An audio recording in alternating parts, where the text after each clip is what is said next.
61 হিজরির পরে ইয়াজিদ নামের কুকুর যখন ক্ষমতার মধ্যে আসীন হলো, তখন এই ইয়াজিদ সে খেয়াল করলো তার ক্ষমতা টিকিয়ে রাখা সম্ভব হবে না। কারণ এই ক্ষমতা টিকানোর জন্য যেই যোগ্যতা দরকার, যে আখলাক দরকার, যে রাসূল প্রেম দরকার, যে ঈমান দরকার, যে তাকওয়া দরকার, সেটা তার কাছে নাই। কারণ ইয়াজিদের সবচেয়ে বড় অপরাধ, 1 নাম্বার সে নামাজ তরককারী, 2 নাম্বার সে শরাব পানকারী, 3 নাম্বার সে জিনাকারী, 4 নাম্বার সুদকে পছন্দকারী, 5 নাম্বার সে যাত্রার সাথে অবৈধ সম্পর্ক শুধু নয়, সে মিথ্যা বলতো এবং তার জবানের কোনো ঠিক ঠিকানা ছিল না। আচ্ছা বলেন তো, যেই ব্যক্তি নামাজ ছেড়ে দেয়, যেই ব্যক্তি মিথ্যা বলে, যেই ব্যক্তি জিনা করে, যেই ব্যক্তি মদকে হালাল মনে করে, ওই ব্যক্তি কখনো মুসলমানদের আমিরুল মুমিনিন হতে পারে? জোরে বলেন না পারে? এখন ইয়াজিদ বুঝতে পারলেন তাকে কেউ মেনে নিবে না, কিন্তু তার ভয় ছিল। যেরকম করে আপনার বর্তমানে দেখতেছেন না, ইসরায়েল ফিলিস্তিনিদেরকে বর্বরভাবে নির্যাতন করতেছে, কিন্তু সৌদি আরবের ঘুমটা দেনেওয়ালা বাদশাগুলা এমনি উকি মেরে মেরে দেখে ফিলিস্তিনির শাহাদাতের যেই রক্ত প্রতিদিন ঝরতেছে, এটা তাদের হৃদয়ে লাগে না, ঠিক কি না? তারা বুঝতে পারলেন ইয়াজিদ সবাইকে দমন করা গেল, কয়েকজন ব্যক্তিকে দমন করা যাবে না। তখন সঙ্গে সঙ্গে লিস্ট করা আরম্ভ করলেন। ইয়াজিদ 3 জনের লিস্ট বের করলেন, যে কোনো উপায়ে এই 3 জন ব্যক্তিকে আমি ইয়াজিদের নামে বায়াত নিতে হবে। যার মধ্যে 1 নাম্বার রাখলেন ইমাম হুসাইনের নাম, কারণ তার আগেই ইমামে হাসান ইন্তেকাল করেছেন। ইমামে হুসাইন 1 নাম্বার। 2 নাম্বার হলো হযরত ইবনে উমর রাদিয়াল্লাহু তাআলা। 3 নাম্বার হলো হযরত ইবনে জুবাইর রাদিয়াল্লাহু তাআলা। তিনি কি করলেন? ইয়াজিদ চিঠি লিখলেন মদিনার গভর্নরকে, চিঠি লিখলেন ওয়ালিদ ইবনে উকবাকে। এই ওয়ালিদ ইবনে উকবা, 3 জন ব্যক্তির বায়াত আমি চাই। বায়াত এখন অনেকে মানে না, আছে না নাই? ওদের বায়াত কোথায় পাইছেন? বায়াত রাসূলুল্লাহর আমলেও ছিল, বায়াত এখনো আছে। তবে আমরা নাপাকের হাতে বায়াত হই না, আমরা নাপাকের হাতে বায়াত, আমরা আওলাদের রাসূলের হাতে বায়াত হই। এখন ইয়াজিদ এটা পাক না নাপাক? নাপাক হয় না? ইয়াজিদ পাক না নাপাক? নাপাক। এখন এর হাতে কি কখনো আওলাদের রাসূল বায়াত নিতে পারে? জোরে বলেন না পারে? এখন সবাইকে ভয় লাগিয়ে, ক্ষমতার জোজুর ভয় দেখিয়ে সবার থেকে বায়াত কিনে নিচ্ছে, কাউকে টাকা দিয়ে, কাউকে ভয় দেখিয়ে। মদিনায় গভর্নরকে বললেন 3 জন ব্যক্তিকে ছাড়া যাবে না। একজনের নাম হলো ইমামে হুসাইন, 2য় নম্বর নাম হলো হযরত ইবনে উমর, 3য় জনের নাম হলো ইবনে জুবাইর। এই 3 জন ব্যক্তির বায়াত যদি না নিতে পারেন, তাহলে তুমি ওয়ালিদ ইবনে উকবা মদিনায় গভর্নরগিরি চলবে না। তখন ওয়ালিদ ইবনে উকবা চিন্তার মধ্যে পড়লেন, কারণ সবাই যার যার গদি বাঁচাইতে চায় কি চায় না? জোরে বলেন না, চায় কি চায় না? কেউ কি কারো গদি ছাড়তে চায়? ওয়ালিদ ইবনে উকবা তিনি 3 জনকে খবর পাঠালেন। 2 জন ওয়ালিদ ইবনে উকবার সাথে দেখা করলেন না, কারণ তারা জানে তাদেরকে কেন ডাকা হলো। হযরত ইমাম হুসাইনের কাছে সৈন্য প্রেরণ করলো। সৈন্য সেনা যাইয়া মসজিদে নববীর মধ্যে উপস্থিত। কারণ ইমাম হুসাইনের ঠিকানা ছিল 2টা। একটা হলো তার ঘর যেখানে তিনি বিশ্রাম করেন, আরেকটা ঠিকানার নাম ছিল মসজিদে নববী, যেখানে আমার দয়াল নবী আরাম করেন। সুবহানাল্লাহ বলেন। 2 জায়গার মধ্যে পাওয়া যায়। ঘরে যখন পাইলেন না, মসজিদে নববীর মধ্যে গেলেন, যায়া বললেন, হুজুর আপনাকে ওয়ালিদ ইবনে উকবা খবর দিয়েছে। আমার ইমামে হুসাইন বললেন, তুমি যাও, এখন আমার ইবাদতের সময়, ইবাদত শেষ করে আমি ওয়ালিদ ইবনে উকবার সাথে দেখা করব। এইদিকে ইবনে উমর ইবনে জুবাইর বললেন, হুজুর আপনি যাবেন না, তারা ফন্দি করতে পারে, আপনাকে মেরেও ফেলতে পারে। ইমামে হুসাইন বললেন, ও ইবনে জুবাইর, আমি অবশ্যই যাব, যেহেতু আমি আওলাদে রাসূল, আমি জবান দিয়েছি দেখা করব, দেখা। আমার জান চলে যেতে পারে, কিন্তু আমার জবান ব্যতিক্রম হতে পারে না। সুবহানাল্লাহ বলেন, আল্লাহু আকবার।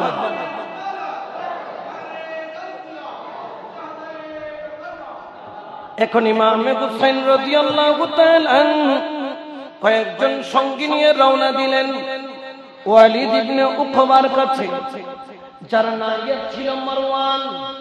এই মারওয়ান ভিতরে ভিতরে বললেন, ওয়ালিদ, তুমি ইমামে হুসাইনকে বারবার পাবা না, আজকেই না হয় বায়াত করাবা, না হলে হুসাইনকে শেষ করে দিবা। এই মারওয়ান ছিল বড় পাজে এবং বড় বদমাইশ। এই মারওয়ান কুচাল দেওয়া আরম্ভ করলো। ওয়ালিদ ইবনে উকবা তিনি রেডি হয়ে বসলেন। ইমামে হুসাইন তশরীফ আনলেন। আওলাদে রাসূল যখন তশরীফ আনে, ওয়ালিদ ইবনে উকবার জায়গার মধ্যে বসে থাকতে পারে না, কারণ আওলাদে রাসূল যাদেরকে দেখলে হৃদয় অন্তর মন গুলা মোমের মতো গলে যায়, ঠিক না? এই জন্য তো দরবারিরাও বলে, ও তোরা দেখলে ছবি পাগল হবি, হায়রে ঘরে রইতে পারবি না, দেখলে ছবি পাগল হবি, ঘরে রইতে পারবি না। 18,000 আলমেতে, 18,000 আলমেতে আমার হযরতকে বেলাল মৌলানা, দেখলে ছবি পাগল হবি। সালাত ইয়া রাসূলুল্লাহ আলাইকুম।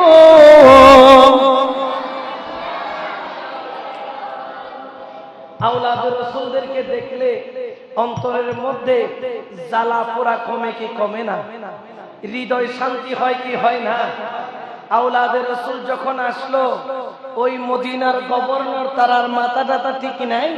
ওয়ালিদ ইবনে উকবা বললেন, হুজুর বসেন, আমি অপারগ, আপনাকে দেখেছি। অনুনয় বিনয় করা আরম্ভ করলেন।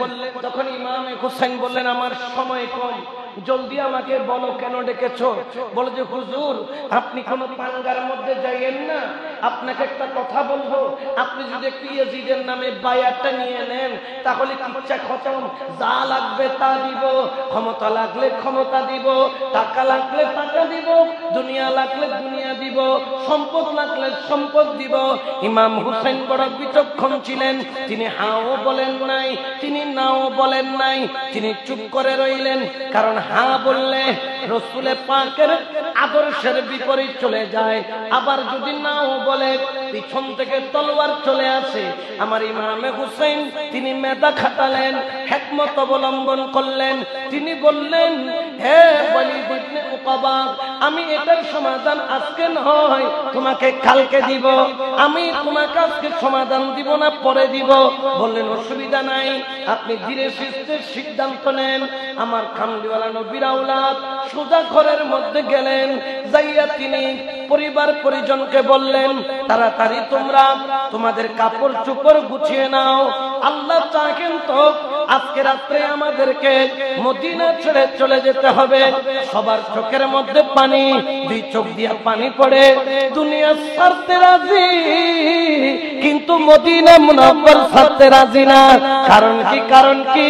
কারণ ওই মদিনা মুনাওয়ারের মধ্যে যিনি শুয়ে আছেন, তিনি আমার দয়াল নবী, তিনি আমার নূর নবী, তিনি আমার জিন্দা নবী, তিনি আমার রাহমাতুল লিল আলামিন। সুবহানাল্লাহ বলেন না। কিন্তু অপারক অপারক ইমানদার অন্তর বলে, ও ইমামে হুসাইন, তুমি কেন মদিনায় চলে যাও, মদিনা ছেড়ে চলে যাও? কিন্তু ইমাম হুসাইনের উদ্দেশ্য কি? মদিনা হলো পবিত্র জায়গা, যেখানে রক্তপাত আল্লাহ পছন্দ করেন না, যেখানে রক্তপাত নবীও পছন্দ করেন না।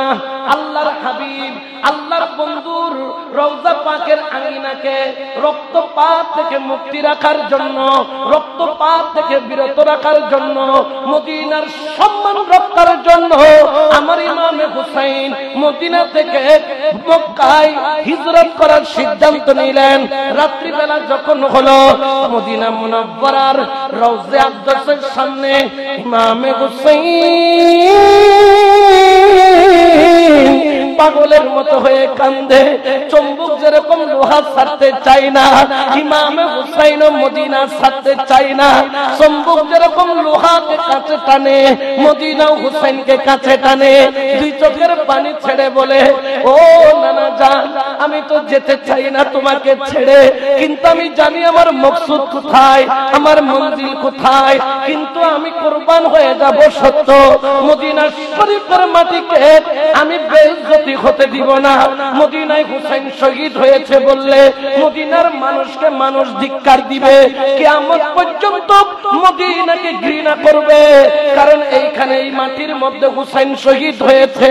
আমার ইমাম হুসাইন বলেন, ও নানা জান, আমাকে বিদায় দেন, আমি মক্কায় চলে যাই। উচ্চ আওয়াজে বলেন সুবহান। রাত্রিবেলা ইমামে হুসাইন অতি গোপনে পরিবার পরিজন নিয়ে মক্কায় চলে গেলেন। কিন্তু মক্কায় চলে গেলেও শাহাদাত যাকে থাকতেছে, শাহাদাতের মালা যাকে আপন করে নিচ্ছে, মকসুদে মঞ্জিলে তাকে নিয়ে যাবে।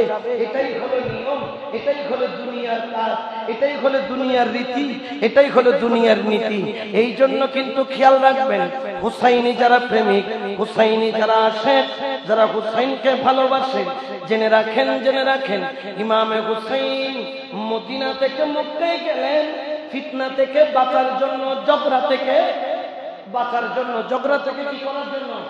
যদি এখানে গেলেও যদি ঝগড়া থেকে বাঁচা যায়।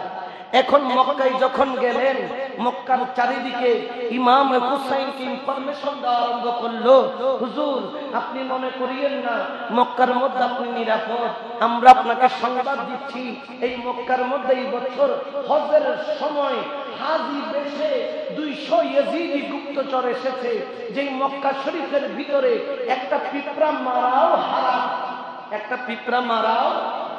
হজ করতে গেলে কোন পশু পাখি আপনি মারতে পারবেন না, একটা পিঁপড়াকে আপনি মারতে পারবেন না। কারণ কি?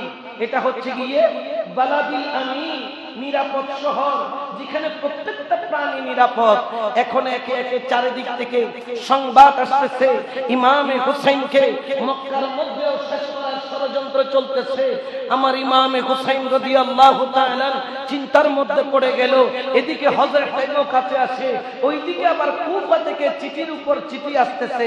একটা নয়, দুইটা নয়, এক রওয়ায়াতের মধ্যে আছে 1200 চিঠি ইমাম হুসাইনকে একের পর এক লিখতেছে কুফাবাসীরা। কিসের জন্য লিখতেছে? একমাত্র কারণ হলো তারা চাইতেছে ইমামে হুসাইন কুফার মধ্যে আসুক। কেন কেন কেন বলতেছো গো ইমামে হুসাইন, ওগো আওলাদ রাসূল, আপনি তাড়াতাড়ি কুফার মধ্যে আসেন, আপনি তাড়াতাড়ি কুফার মধ্যে আসেন, আমরা আপনার জন্য বেকেরার। এই কুফার মাটি মরুভূমি হয়ে আছে আপনার জন্য। ইয়াজিদ নামের কুকুর সবার থেকে বায়াত নিচ্ছে, আমরা ইয়াজিদের হাতে বায়াত নিব না, আমরা হুসাইন আপনার নামে বায়াত নিব। বড় করে বলেন সুবহান। ইমামে হুসাইন রাদিয়াল্লাহু তাআলা ওনার নামে বায়াত নেওয়ার জন্য একের পর এক চিঠি লিখতেছে। এখানে একজন হযরত খানি রাদিয়াল্লাহু তাআলা তিনি একটা চিঠি লিখলেন, ওগো আওলাদে রাসূল, আমরা তো চিঠি দিচ্ছি, আপনি আসছেন না। খেয়াল রাখবেন, কিয়ামতের ময়দানে আপনার নানা জানকে আমরা বলবো যে আমরা তো আপনার আওলাদকে দেখেছিলাম, তিনি যদি আসতেন আমাদের ঈমানটা রক্ষা পেত, আপনার আওলাদ আসে নাই, এই জন্য আমরা ইয়াজিদের কাছে বিক্রি হয়ে গেছি। এই চিঠি যখন পেলেন ইমাম হুসাইনের মধ্যে ছটফটানি দরফরানি বেড়ে গেল। তখন বৈঠক বসলেন কি করা যায়। তখন একজন ব্যক্তিকে নির্ধারণ করলেন, রাসূলের পাকের আওলাদের মধ্যে ইমাম হুসাইনের ভাইয়ের মধ্যে হযরত মুসলিম বিন আকিল রাদিয়াল্লাহু তাআলা তাকে বললেন যে মুসলিম বিন আকিল, তোমাকে দায়িত্ব দিলাম, তুমি কুফায় যাবা, তুমি কুফায় গিয়ে হাল হাকিকতগুলোকে তুমি যদি মনে করো আমি হুসাইন কুফায় যাওয়ার জন্য জায়গা পজিশন ঠিক আছে, তাহলে আমি যাব। আর তুমি যদি মনে না করো তাহলে চিঠিতে বলে দিবা হুসাইন আপনি আসিয়েন না, আমি সেখানে যাব না। তখন মুসলিম বিন আকিল বললেন, হুজুর আপনি যেটা হুকুম করবেন আমি অক্ষরে অক্ষরে পালন করব। বড় করে বলেন সুবহানাল্লাহ। এখন হযরত মুসলিম বিন আকিল তিনি ইমাম হুসাইনের পক্ষ থেকে প্রতিনিধি হয়ে যাচ্ছেন। তিনি যখন রওনা দিবেন তখন ওনার দুইজন ছেলে ছিল। বাচ্চা কয়টা? জোরে বলেন না কয়টা? একটার বয়স 7 বছর, একটার বয়স 8 বছর। একটার নাম হলো ইব্রাহিম, একটার নাম কি ইব্রাহিম, আর একটার নাম হলো মুহাম্মদ, আর একটার নাম। দুই বাচ্চা মুসলিম বিন আকিলের দুই দিকে কোমরের দিকে ধরে বাপরা এগুলো দাঁড়ায়। ও বাবা তুই খরচ হবে, ও বউ যাই কুফা দেখবি, ও বাবা তুই একলা দেখতে না আর লইজন করিব। এরকম বাচ্চারা বাবার কাছে বাইনা ধরে কি ধরে না? এরকম অনেক সময় আপনারা যখন বাইরে যান, না আমাকে নিতে হবে, মামার বাড়ি নিতে হবে, আমাকে নিতে হবে, তুমি একা যেতে পারবে না। দুই বাচ্চা এমন ভাবে ধরেছে, মাও বলছেন কি করবেন? আচ্ছা কাজ করেন, দুই বাচ্চাকে সাথে নিয়ে আপনি কুফায় যান। সুবহানাল্লাহ বলেন না। এখন দুজনকে নিয়ে কুফার মধ্যে যখন গেল, যাওয়ার পরে সেখানে দেখলেন ইমামে হুসাইন, কুফার গভর্নর যিনি ছিলেন নোমান ইবনে বশীর, তিনি আহলে বায়াতের চাহনেওয়ালা ছিলেন। সুন্দর করে ইস্তেকবালিয়া দিলেন। প্রথম দিন 12,000 বায়াত, 3 দিনের মধ্যে 40,000 মানুষ ইমাম হুসাইনের নামে বায়াত নিল। সুবহানাল্লাহ। কত হাজার? জোরে বলেন না। বায়াত হওয়া এক জিনিস, কিন্তু বায়াতের হক আদায় করা এটা আরেক জিনিস। বোধ কেউ ডরে, দুনিয়ার ডরে বিচারি দিবেন আছে না নাই? জোরে বলেন না, আছে না নাই? মুরিদ হওয়া এক জিনিস, আর বায়াতের হক আদায় করা আরেক জিনিস। 1000 2000 নয়, 40,000 মানুষ সেখানে বায়াত গ্রহণ করলেন। আর যখন বায়াত গ্রহণ করলেন, হযরত মুসলিম বিন আকিল তাড়াতাড়ি ইমাম হুসাইনকে চিঠি লিখে দিলেন, এ মওলা হুসাইন আপনি দেরি করবেন না, 40,000 মানুষ আপনি হুসাইনের নামে বায়াত গ্রহণ করেছে, তাদের জান মাল আপনার জন্য কুরবানি করে দিবে। এখন এই চিঠি তো পাঠিয়ে দিলেন। যেরকম এই দিকের খবর হুসাইনের কাছে যাচ্ছে, ঠিক কুফার খবর ইয়াজিদের কাছে যাচ্ছে। ইয়াজিদ যখন শুনলেন কুফার গভর্নর নোমান ইবনে বশীর সে আহলে বায়াতের জন্য তরফদারি করতেছে, তাড়াতাড়ি ওই ইয়াজিদ কুফার জন্য ইবনে জিয়াদ নামের একটা কুকুরকে, ইবনে জিয়াদ নামের একটা কুকুরকে কুফার গভর্নরের খত দিয়ে, চিঠি দিয়ে, মোহর মেরে দিয়ে, গভর্নরের দায়িত্ব দিয়ে ইবনে জিয়াদ এবং কিছু সঙ্গী সাথীদেরকে একসাথে কুফার দিকে রওনা দিলেন। বলতেছেন তুমি তাড়াতাড়ি কুফার মধ্যে যাও, কুফার মধ্যে গিয়ে সেখানে তুমি নোমান ইবনে বশীরকে তুমি ক্ষমতা দেখে নামিয়ে তুমি কুফার দায়িত্ব নাও। তোমার কাছে চাওয়া হলো একটা, যেন ইমামে হুসাইন কোনোভাবে এই কুফার দিকে আসলে যেন খালি হাতে বা কোনোভাবে ফেরত যেতে না পারে। এই দিকে আমার ইমামে হুসাইন চিঠি পেয়ে গেল, 40,000 মানুষ মুরিদ হয়েছে। আবার ওইদিকে দেখা গেল হজের মৌসুম যখন শুরু হয়ে গেল, ইমামে হুসাইনকে ওই মক্কার মধ্যে শহীদ করার জন্য ইয়াজিদ হাজির বেশে 200 সৈন্য প্রেরণ করলেন, যারা ইহরামের কাপড় পরেছে সত্য, কিন্তু তারা বিষাক্ত ছুরি ভিতরে রেখেছে। ইমাম হুসাইন যদি হজ করতে যায়, ওই হজের মাঝখানে ইমাম হুসাইনকে শহীদ করে দিবে। বলেন নাউজুবিল্লাহ। এখন ইমাম হুসাইন দেখলেন মদিনায়ও নিরাপদ নাই, এখন আর মক্কার মধ্যে নিরাপত্তা। তিনি চিন্তা করলেন এখন কি করব, হজ চলে আসছে, আমি হজ না করে যাব। তখন হঠাৎ করে ভিতর থেকে আওয়াজ দিল, হে হুসাইন তুমি তোমার মকসুদ জানো? তুমি যদি মক্কায় শহীদ হও তাহলে কিয়ামত পর্যন্ত মানুষ বলবে হাজিরা শহীদ করেছে। কারা করেছে? হাজিরা তখন ইয়াজিদ করছে বলবে না, কে করছে? হাজিরা করছে। তখন কিয়ামত পর্যন্ত আল্লাহর ঘরের হাজিদের অসম্মানী হবে।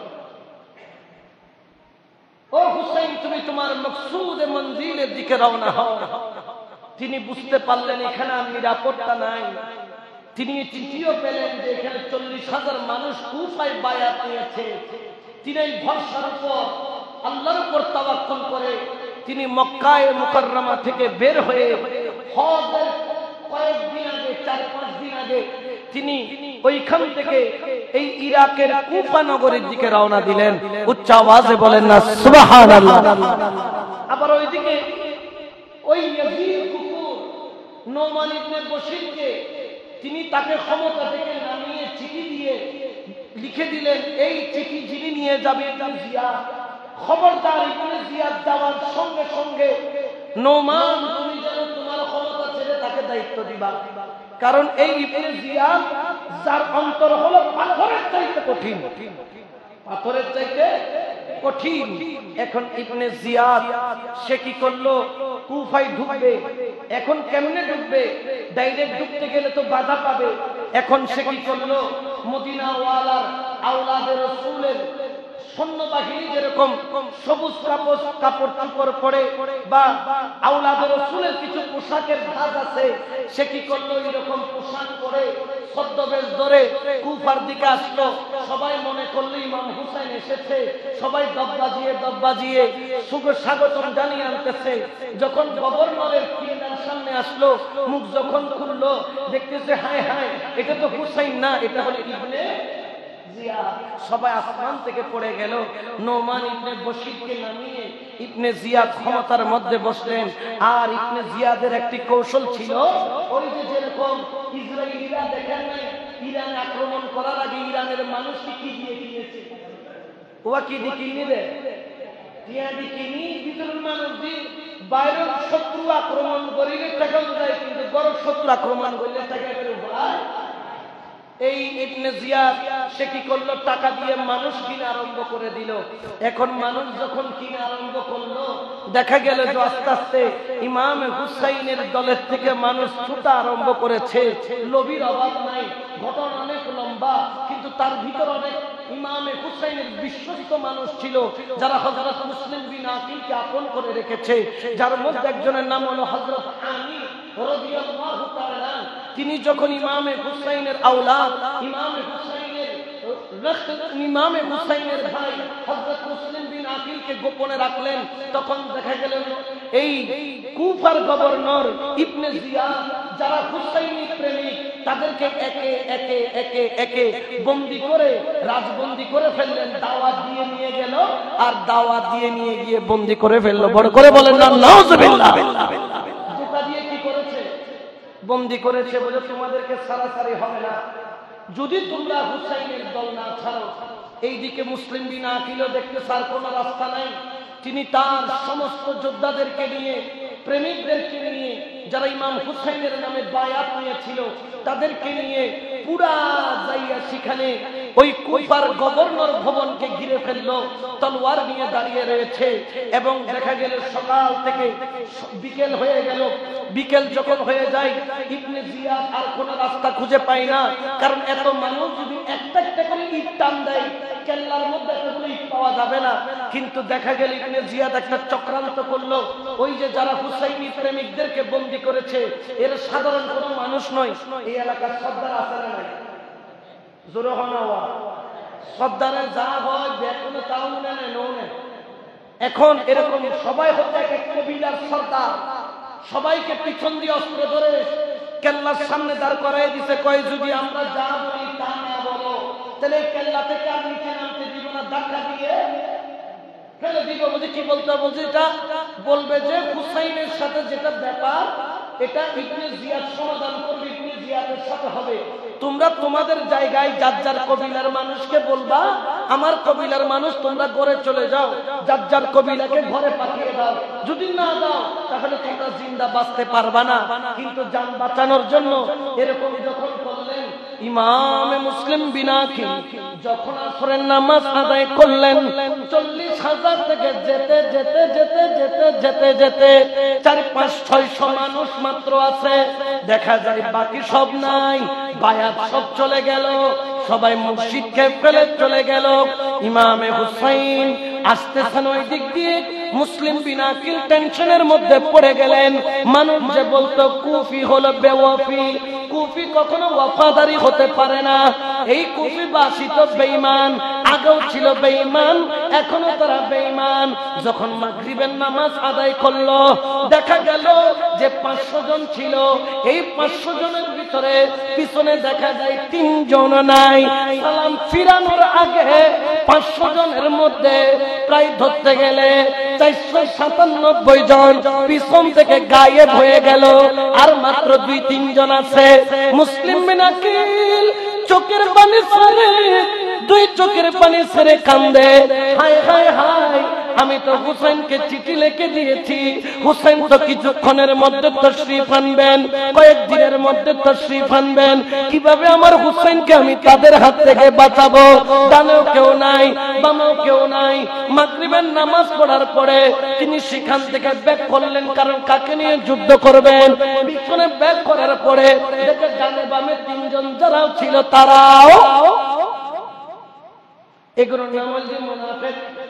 জাহান্নামতে গুণ আগে দিয়ে যাইব, জাহান্নামতে গুণ আগে দিয়ে যাইব।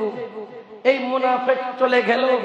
মুসলিম বিন আকিল তাড়াতাড়ি কাজী সুরাই নামের একজন ব্যক্তি, তার কাছে গেলেন। হযরত কাজী সুরাই মাওলা আলীর আমলে গভর্নর ছিলেন কুফার। তার কাছে গিয়ে 2 জন বাদশা ইব্রাহিম আর মুহাম্মদকে তুলে দিলেন।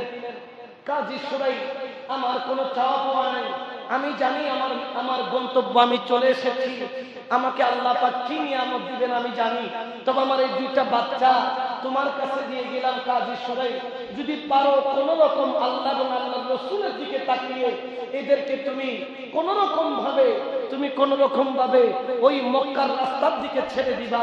তারা যাইতে যাইতে যে কোনো উপায়ে ইমামে হুসাইনকে খুঁজে নেবে।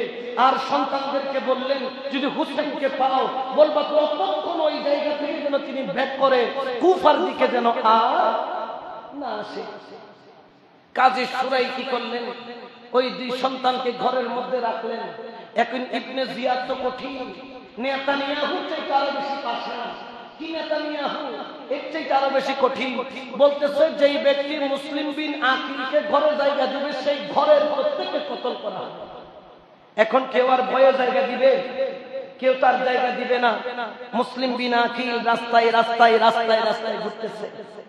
এই জন্য শায়ের বলেন, यतीमों का कोई नहीं है ठिकाना, यतीमों का कोई नहीं है ठिकाना, कि अकबर दिखावो राहे मदीना, राहे मदीना, सलातुन या रसूलल्लाह।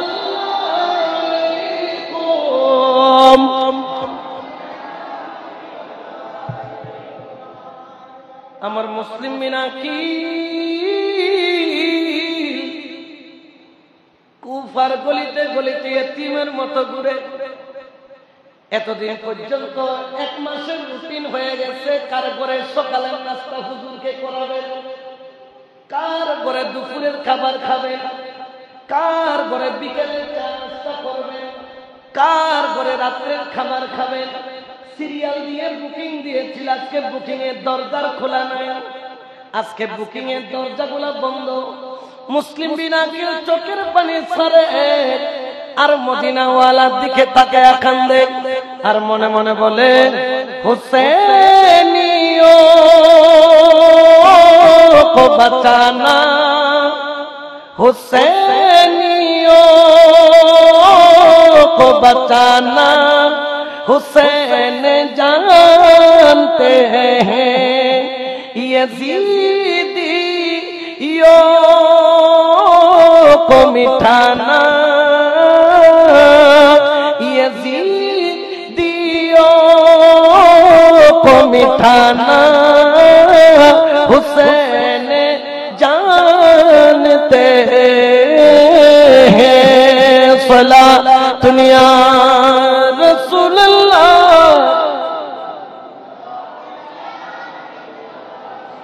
যাইতে যাইতে কোনো দরজা নাই। এক ঘরের দরজার সামনে ক্লান্ত পরিশ্রান্ত মুসলিম বিন আকিল ঘরের দুয়ারে গিয়ে বসে পড়লেন। ঘরের থেকে একজন বয়স্ক মহিলা বের হলেন আর বললেন, ও মুসাফির, তাড়াতাড়ি তুমি ঘরে যাচ্ছ না কেন? 144 দ্বারা জারি করেছে ইবনে জিয়াদ, যার ঘরের দরজা খোলা পাবে তারও ছাড়বে না। তাড়াতাড়ি তোমার ঘরে চলে যাও, তুমি তাড়াতাড়ি ঘরের মধ্যে চলে যাও। তখন আমার মুসলিম বিন আকিল ওই বৃদ্ধা মহিলার দিকে তাকাইয়া ডাক দিয়া বললেন, মা রে, এও আমার মা, আমার তো যাবার মতো কোনো ঘর নাই,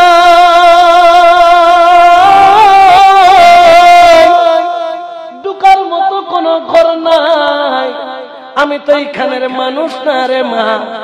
বললেন, তুমি কে? বলে, আমি হতভাগা মুসলিম বিন আকিল।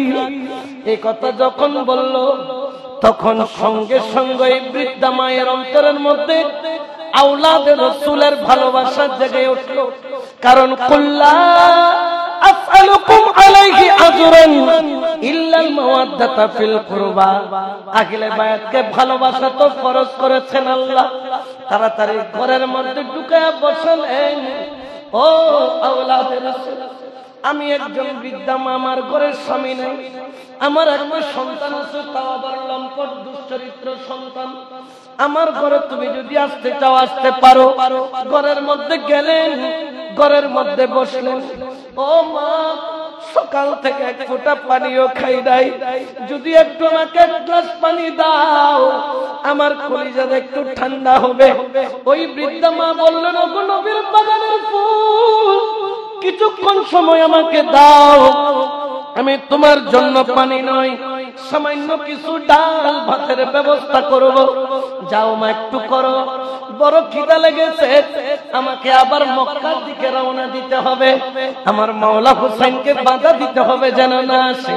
যখন ঘরের মধ্যে গেল, তার সন্তান, কুলাঙ্গার সন্তান, ওই সন্তানটা দেখে ফেললো এই ঘরের মধ্যে মুসলিম বিন আকিল আছে। ওই দিকে ইবনে জিয়াদ ঘোষণা করে দিল, যেই ব্যক্তি মুসলিম বিন আকিলের সংবাদ দিতে পারবে তাকে 100 কোটি উপহার দেওয়া হবে, থালা ভর্তি স্বর্ণ মুদ্রা দেওয়া হবে। এই লোভের মধ্যে পড়ে সৈন্য সেনানার জন্য ইবনে জিয়াদের কাছে চলে গেল। ইবনে জিয়াদের কাছে যখন গেল, ইবনে জিয়াদ সৈন্য দিয়ে পাঠিয়ে দিল।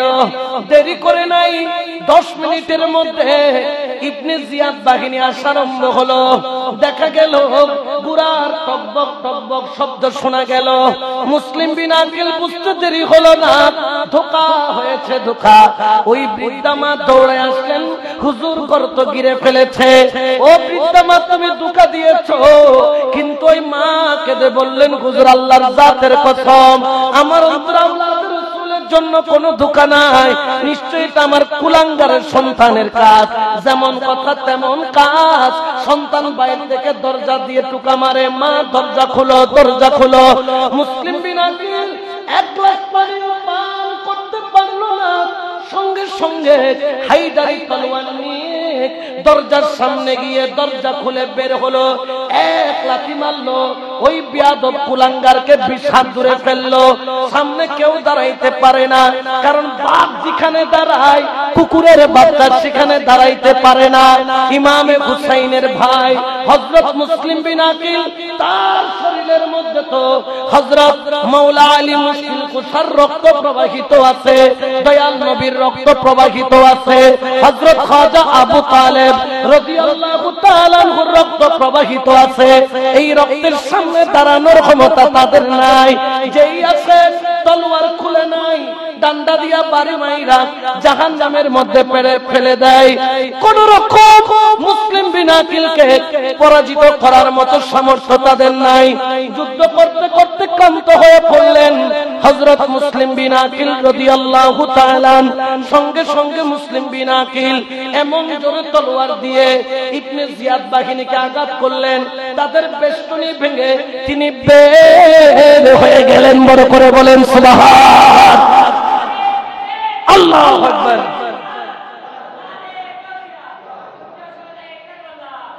আমার মুসলিম বিন আকিল মনে মনে বলে কে পর্দা উঠাবো শাহে মদিনা কে পর্দা উঠাবো শাহে মদিনা কে জলওয়া দিখাবো নূরে মদিনা সালাতুন ইয়া রাসূলুল্লাহ।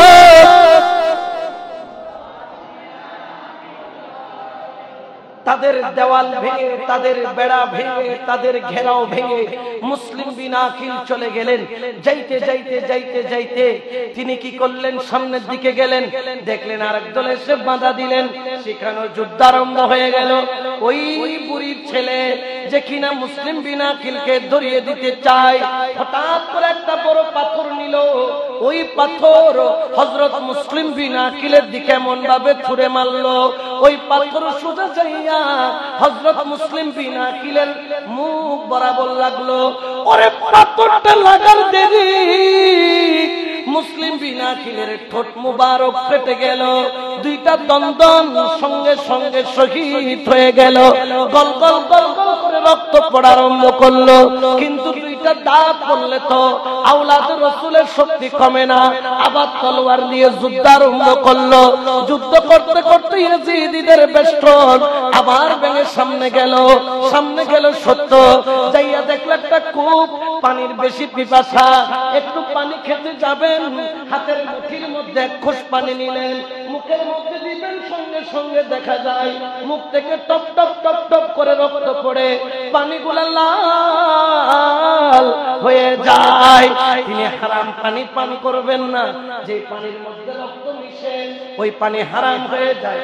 পানিগুলো আবার ফেলে দিলেন, আবার নিলেন, আবার লাল হয়ে গেল, আবার ফেলে দিলেন, আবার নিলেন। যখন পান করতে যাবেন আরেকটা দাঁত টপ করে পড়ে গেল। তিনি বুঝতে পারলেন এই পানি তিনি আর পান করতে পারবেন না। গায়েব থেকে আওয়াজ দিল, ও মুসলিম বিন আকিল, আল্লাহ তোমাকে দুনিয়ার পানি আর পান করাবে না। তোমার জন্য হাবিবে কিবরিয়া, তোমার জন্য দয়াল নবী কাউসারের পানি নিয়ে দাঁড়ায় আছে। তুমি কোন পানি পান করবা? বলে আমি কাউসারের পানি পান করব। ঈমান মজবুত করে নিল। এই ফাঁকে ইয়াজিদ পিছন দিয়ে ছুরি মারলো, কারণ তাদের কাজ সামনে দিয়ে আসতে পারে না। কোন দিক দিয়ে? আল্লামা শহীদ নূর ইসলাম ফারুকীকে ছুরি মেরেছে কোন দিক দিয়ে? আল্লামা গাজী শেরে বাংলাকে আঘাত করেছে, ধোঁকা দিয়ে আঘাত করেছে পিছন থেকে। অর্থাৎ মুনাফিকের জাত আগেও ছিল, এখনো আছে, ঠিক কিনা? আগে খালি নাম ছিল ইয়াজিদি, এখন নাম পাল্টায় ফেলছে। চিনার উপায় কি? দেখবেন তাদেরকে চিনার উপায় আছে। যখন দেখবেন রাসূলকে কাউবয় বলতেছে, যখন দেখবেন রাসূলকে অশিক্ষিত বলতেছে, যখন আবু লাহাব আবু জাহেলের সাথে আওলাদের রাসূলের তুলনা করতেছে, তারা নাকি জেলখানার মধ্যে বসে বসে কোরআনের 53 জায়গায় ভুল বুঝে পাইতেছে, তাইলে বুঝতে দেরি নাই, এগুলা হচ্ছে গিয়ে সেই ইয়াজিদের পেটাটা, ঠিক কিনা? আমাদের সাথে তাদের কোনো সম্পর্ক হতে পারে? জোরে বলেন না, তাদের সাথে কোনো সম্পর্ক হতে পারে? আমার হযরত মুসলিম বিন আকিল রাদিয়াল্লাহু তাআলা পিছনে যখন ছুরি পড়ল, তিনি ক্লান্ত হয়ে পড়লেন। ইবনে জিয়াদ বাহিনীর সেনাপতি বললেন, ওগো মুসলিম বিন আকিল, আমি আপনার নিরাপত্তার জামিনদার নিচ্ছি, আপনি সারেন্ডার করেন, আপনাকে ইবনে জিয়াদের কাছে নিয়ে এটার সমাধান করে দিব। ইমাম হুসাইনকে বাঁচায় নিব, আপনাকেও চিকিৎসা দিব, বাঁচায় নিব, এবং আপনার জানের গ্যারান্টি আমি নিব, আপনার যে কোনো ওসিয়ত আমি পালন করব। এই বলে গ্যারান্টি নিল। কারণ আরবের মধ্যে জবানের কি আছে? দাম আছে। তারা যখন জবান দেয়, আল্লাহর নামের উপর শপথ করে, তখন তারা জান দিয়ে হলো এটা কি করে পালন। আল্লাহর নামে শপথ করে জবান দিলেন। কিন্তু এগুলো তো মুনাফিক, এগুলার মুখে আর ফোনে বেশ কম। জোরে বলে না, কোন বেশ কম। খতামাল্লাহু আলা কুলুবিহিম ওয়া আলা সামিহিম ওয়া আলা আবসারিহিম গিশাওয়া ওয়া লাহুম আযাবুন। এদের জন্য শুধু মায়ের বাদে আর কোনো ঔষধ নাই। আমার আহলে বাইতে রাসূলের ঘরানা হযরত মুসলিম বিন আকিল রাদিয়াল্লাহু তাআলা তিনি বেচেন হয়ে গেলেন। ঠিক আছে মেনে নিলাম, আত্মসমর্পণ করলেন, বন্দী করা হলো। আর যখন বন্দী করে সামনে নিল, ইবনে জিয়াদ তাকে সম্মান করলেন। তাকে অসম্মান কেমন ভাবে করলেন? তাকে আওলাদে রাসূল হিসেবে যে সম্মান তাকে দেওয়ার দরকার ছিল, অথবা একজন বন্দী হিসেবে যে সম্মান তিনি পাওয়ার দরকার রাসূলুল্লাহ দিয়েছেন একজন বন্দীর ব্যাপারে, সেই সম্মান থেকে বঞ্চিত করলেন। তখন তিনি বললেন, ইবনে জিয়াদ তুমি কি আদব শিখো নাই? একজন ব্যক্তি পিপাসার্ত, তাকে পানি দিতে হয় জানো না? তখন মুসলিম বিন আকিল তাকে পানি দিচ্ছে। গোরাকে যে বাটিতে পানি দেয় ওই বাটিতে করে মুসলিম বিন আকিলকে পানি দিচ্ছে। বলেন না নাউজুবিল্লাহ। তিনি ওই পানি সরিয়ে দিলেন, বলেন এই পানি আমি পান করি না, এই পানি আমার দরকার। আমি তোমার একটু হাইসিয়ত সবাইকে দেখাচ্ছিলাম, তুমি কোন চিজ, তুমি কোন চিজ, এটা আমি সবাইকে দেখাচ্ছিলাম, তোমার মধ্যে রাসূলুল্লাহর কোন আদর্শ। তখন বলেন এত আদর্শের কথা বলে লাভ নাই, আপনার শেষ সময় হয় আপনি ইমাম হুসাইনকে ছেড়ে দিয়ে আমাদের দলে আসবেন, তাহলে এটাই মুক্তি। আমার মুসলিম বিন আকিল হেসে বলেন, জান চলে যেতে পারে, হুসাইনের দামান সারা যাবে। জোরে বলেন না যাবে। আমার মুসলিম বিন আকিল রাদিয়াল্লাহু তাআলা বারবার বুঝাইতে চাইলেন, কিন্তু ইবনে জিয়াদ বুঝে না। তখন ইবনে জিয়াদ বললেন, আপনাকে শেষ সুযোগ দিব, আপনাকে কিল্লার চূড়ার মধ্যে নিয়ে যাব। ওই কিল্লার চূড়ার মধ্যে দাঁড়াইয়া আপনি হুসাইনের বিরুদ্ধে বলবেন, ইয়াজিদের পক্ষে বলবেন, তাহলে আপনার চিকিৎসাও হবে, আপনার খাবারও পাবেন, আপনার জীবনও বাঁচবে। মুসলিম বিন আকিল রাদিয়াল্লাহু তাআলা তিনি বললেন, ঠিক আছে আমাকে উপরে নিয়ে যাও। আর যখন উপরে নিল, সেখানে নেওয়ার পরে মুসলিম বিন আকিল দুই চোখ বন্ধ করে আগে মদিনা ওয়ালার দরবারের দিকে সালাতুস সালাম পেশ করলো এবং আল্লাহর নাম নিয়ে ওই ইমাম হুসাইন মাওলা আলীর বাগানের ফুল মুসলিম বিন আকিলের জবান যখন খোলা আরম্ভ করলো, যেন জবান দিয়ে মনে মুক্তার মতো কোরআনের আয়াত, আমার রাসূল পাকের হাদিসে নববী, রাসূল পাকের জবানের কালাম এমন ভাবে বের হওয়া আরম্ভ হলো, কেল্লার চারিদিকে মানুষ জমায়েত হয়ে গেল। এত মানুষ জমায়েত হয়ে গেল যেটা বলার বাইরে। আমার মুসলিম বিন আকিল সঙ্গে সঙ্গে বললেন, এই কুফাবাসীরা শোনো, আল্লাহ কি কোরআনে বলে নাই, ইন্নামা ইউরিদুল্লাহু লিইয়ুযহিবা আনকুমুর রিজসা আহলাল বাইত ওয়া ইউতাহহিরাকুম তাতহীরা। আল্লাহু আকবার বলেন না। আহলে বায়াতের বিরুদ্ধে বলতেছে, কিন্তু আহলে বায়াতের পবিত্রতা দান করেছেন কে? আরো জোরে বলেন না কে? যাদেরকে পবিত্রতা আল্লাহ দান করে, দুনিয়ার কেউ মোল্লা তাদেরকে অপবিত্র বানাইতে পারে? জোরে বলেন না পারে? এই জন্য তো শায়রে বলেন, কেন চিনলি না রে মন আমার গৌসুল আজম মাঝ বান্দারি মাওলানা কেমন। ওই আমার গৌসুল আজম মাঝ বান্দারি, গৌসুল আজম মাঝ বান্দারি মাওলানা কেমন, কেন চিনলি না রে মন গৌসুল আজম মাঝ বান্দারি মাওলানা কেমন। সালা দুনিয়া।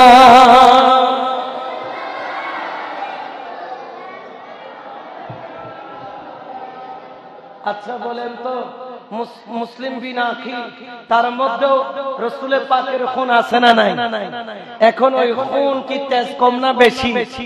এখন ওনার কথার যখন আওয়াজ বের হচ্ছে, সবার মধ্যে থরথর করে কাঁপা আরম্ভ হলো। জল্লাদ পিছনে এসে বলল, এখনো সুযোগ আছে, তুমি মুসলিম বিন আকিল হুসাইনের বিরুদ্ধে বলো, বাঁচার সুযোগ আছে। কিন্তু মুসলিম বিন আকিল রাদিয়াল্লাহু তাআলা তিনি কি করলেন? মদিনা ওয়ালার দিকে তাকিয়ে বললেন, ইয়া রাসূলুল্লাহ, হুসাইনের বিরুদ্ধে বলে আমার এক সেকেন্ডও বাঁচার ইচ্ছা। জোরে বলেন না ইচ্ছা। সঙ্গে সঙ্গে জল্লাদ পিছনে দাঁড়ালেন ধাক্কা দেওয়ার জন্য। আসমান জমিন থরথর করে কাঁপা আরম্ভ হলো। শায়ের তার ভাষায় বলে, আলে নবী পর জব खंजर चलेगा आल नबी पर, जब खंजर चलेगा गुलाम नबी को रोना पड़ेगा, रोना पड़ेगा। सलातुल्लाह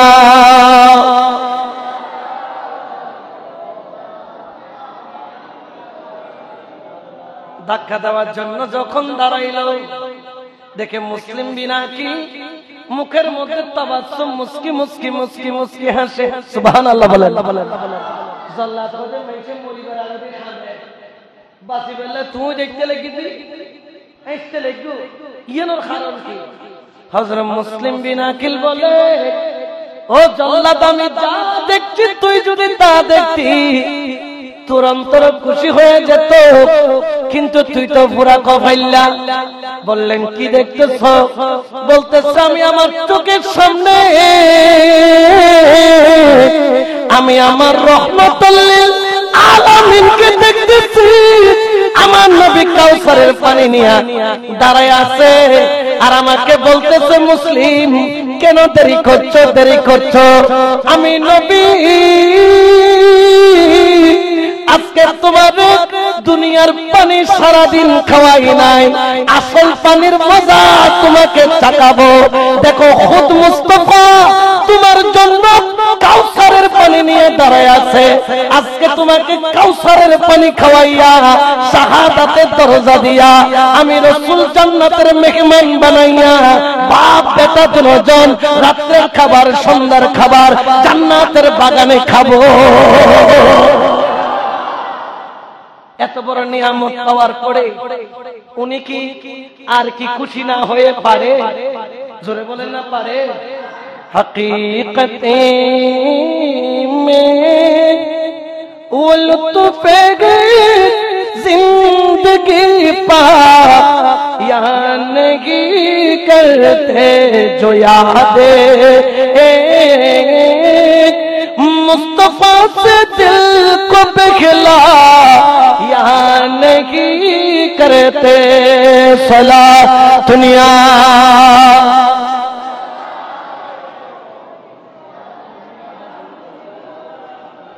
সব থেকে জমিনে ফেলে দেওয়া হলো।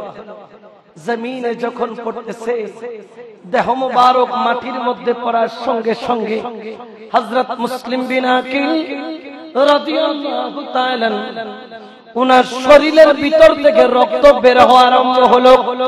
নাকে দিয়ে, মুখে দিয়ে, চোখে দিয়ে, কানে দিয়ে গোল গোল গোল গোল গোল গোল গোল গোল করে রক্ত পড়ে। আবার ওনার শরীরকে দ্বিতীয়বার আনা হলো, আবার দ্বিতীয়বার ধাক্কা দেওয়া হলো।